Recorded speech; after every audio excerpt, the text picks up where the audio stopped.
Hello everyone. Welcome to Kingdom Revelation. I'm going to be reading from Proverbs 5, chapter 5 and chapter 6. So I hope you guys are all doing well, and I hope you guys have a wonderful weekend. And here we go. This is mostly like instruction on what to do to keep yourself out of trouble, basically. So this is, yeah, anyways, chapter 5. Here we go. My son, pay attention to my wisdom. Turn your ear to my understanding, that you may maintain discretion, that your lips may preserve knowledge. For the lips of an adulteress drip honey. Her mouth is smoother than oil, but in the end she is a bitter as wormwood, and as sharp as a two-edged sword. Her feet go down to death, her steps lead straight to Sheol. She gives no thought to the way of life, her ways are crooked, and she doesn't know it. Now therefore, my sons, listen to me. Don't depart from the words of my mouth. Remove your way far from her. Don't come near the door of her house, lest you give your honor to others, and your years to the cruel one. Lest strangers feast on your wealth, and your labors enrich another man's house. You will groan at the letter end, when your flesh and your body are consumed, and say, how I have hated instruction, and my heart despised reproof. Neither have I obeyed the voice of my teachers, nor turned my ear to those who instructed me. I have come to the brink of utter ruin in the midst of the gathered assembly. Drink water out of your own cistern, running water out of your own well. Should your springs overflow in the streets, streams of water in the public squares? Let them be for you yourself alone, not for strangers with you. Let your spring be blessed. Rejoice in the wife of your youth, a loving doe and a graceful deer. Let her breast satisfy you at all times. Be captivated always with her love. For why should you, my son, be captivated with an adulteress? Why embrace the bosom of another? For the ways of a man are before the eyes of Yahweh. He examines all his paths. The evil deeds of the wicked ensnare him. The cords of his sin hold him firmly. He will die for lack of instruction. In the greatness of his folly, he will go astray. So, and then here we go to chapter 6. Okay. My son, if you have become collateral for your neighbor, if you have struck your hands in pledge for a stranger, you are trapped by the words of your mouth. You are ensnared with the words of your mouth. Do this now, my son, and deliver yourself, since you have come into the hand of your neighbor. Humble yourself. Press your plea with your neighbor. Give no sleep to your eyes, nor slumber to your eyelids. Free yourself like a gazelle from the hand of the hunter, like a bird from the snare of the fowler. Go to the ant, you sluggard. Consider her ways and be wise, which, having no chief, overseer, or ruler, provides her bread in the summer and gathers her food in the harvest. How long will you sleep, sluggard? When will you arise out of your sleep? A little sleep, a little slumber, a little folding of the hands to sleep. So your poverty will come as a robber, and your scarcity as an armed man.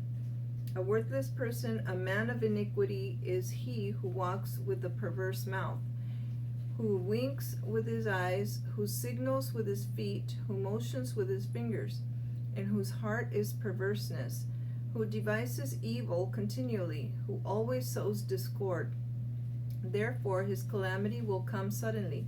He will be broken suddenly, and that without remedy.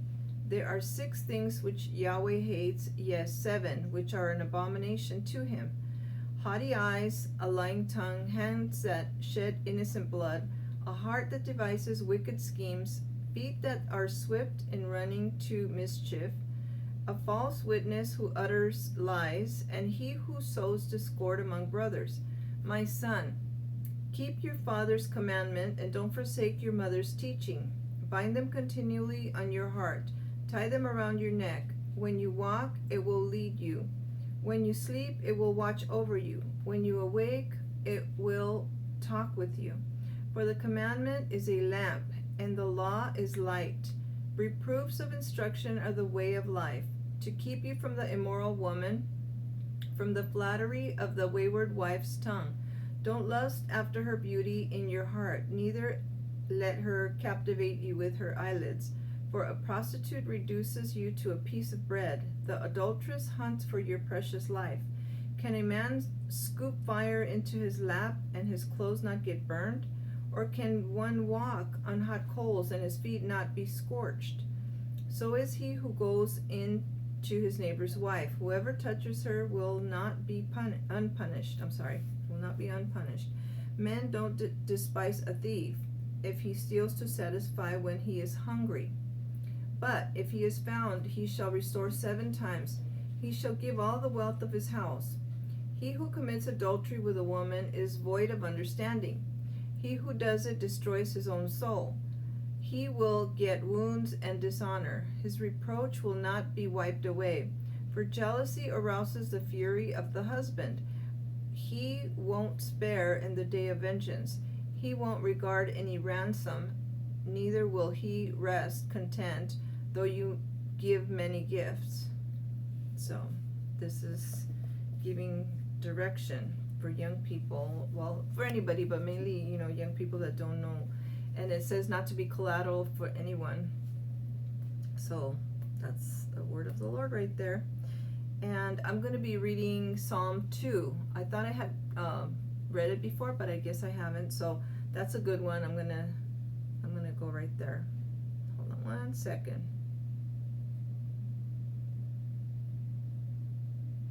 Okay. I'm gonna scoot this over a little bit. Just give me more room here. And here we go. Okay. Psalm 2. Why do the nations rage and the peoples plot a vain thing? The kings of the earth take a stand and the rulers take counsel together against Yahweh and against his anointed, saying, let's break their bonds apart and cast their cords from us. He who sits in the heavens will laugh. The Lord will have them in derision. Then he will speak to them in his anger and terrify them in his wrath. Yet I have set my king on my holy hill of Zion. I will tell of the decree. Yahweh said to me, you are my son. Today I have become your father. Ask of me, and I will give you the nations for your inheritance, the uttermost parts of the earth for your possession. You shall break them with a rod of iron. You shall dash them in pieces like a potter's vessel. Now therefore be wise, you kings. Be instructed, you judges of the earth. Serve Yahweh with fear and rejoice with trembling. Give sincere homage to the Son. And they're talking about Jesus Christ right there. Lest he be angry and you perish in the way, for his wrath will soon be kindled. Blessed are all those who take refuge in him. So that's pretty amazing. Amazing stuff. And that's talking a lot about the things that are going on right now. So they should take heed, The kings of the earth, he's talking about the leaders of the earth. So anyways, I hope you have enjoyed this and that you have gotten something out of it. And I hope you have a great weekend. And I'll talk to you soon, okay? Take care. Keep your crown on. Bye-bye.